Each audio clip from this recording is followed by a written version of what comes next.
ചിണ്ടുകുഞ്ഞ് അണ്ണാനെ പിടിക്കാൻ വന്നേക്കുവാണോ? അണ്ണാനെ കിട്ടില്ല കേട്ടോ, അങ്ങോട്ട് പോരെ. ചിണ്ടുകുഞ്ഞേ. അപ്പം ഞാൻ നേരത്തെ ഒരു വീഡിയോ ഇട്ടപ്പോണ്ടല്ലോ, ഈ ഇവൻ്റെ അടുത്തുള്ള ഇങ്ങനെ എന്താ പറയുക, അത് അഴ കെട്ടിയേക്കണം കേട്ടോ തുണി ഇടാനായിട്ട്. അത് ലൈൻ കമ്പിയാണെന്ന് വിചാരിച്ചു, ഇലക്ട്രിസിറ്റിയുടെ കമ്പിയാണെന്ന് വിചാരിച്ചിട്ട് അതിൻ്റെ അടുത്ത് അവനെ ഇരുത്തരുത്, ഷോക്ക് അടിക്കും എന്നൊക്കെ പറഞ്ഞു കേട്ടോ. അതുകൊണ്ട് ആ മരത്തിലേക്ക് കെട്ടിയേക്കണത് കേട്ടോ. അത് തുണി ഇടുന്ന ഒരു അഴയാണത്. എന്താ നിങ്ങൾ പറയാമെന്നറിയില്ല, ഞങ്ങൾ അഴ എന്നാണ് പറയുക.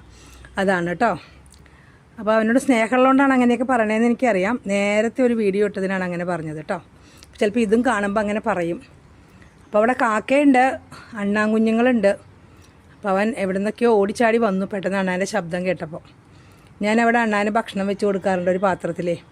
ആ ഒരു കൊന്നമരത്തിൻ്റെ താഴെയായിട്ടൊരു കമ്പുണ്ട്, അതിൻ്റെ ഇടയിൽ ഇങ്ങനെ വെക്കും ചിരട്ട, എന്നിട്ട് അതിലേക്ക് ഭക്ഷണം വെച്ച് കൊടുക്കും. അപ്പോൾ അവനറിയാതെ അവർ കഴിക്കാൻ വന്നിട്ടുണ്ടെന്ന്. അതാണ് കുശുമ്പൻ. ചിണ്ടുകുശുമ്പ ചിണ്ടുകുഞ്ഞേ. അണ്ണാനെ കിട്ടില്ല, അങ്ങോട്ട് പോരെ.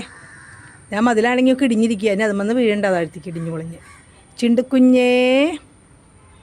ചിണ്ടുകുഞ്ഞേ.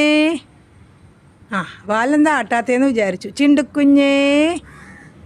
അവിടെ കുറേ കാക്കകളും ഉണ്ട്. ആ ഭക്ഷണമൊക്കെ കഴിക്കാനായിട്ട് എല്ലാവരും വരും കേട്ടോ. കാക്കകളും വരും, അണ്ണാനും വരും.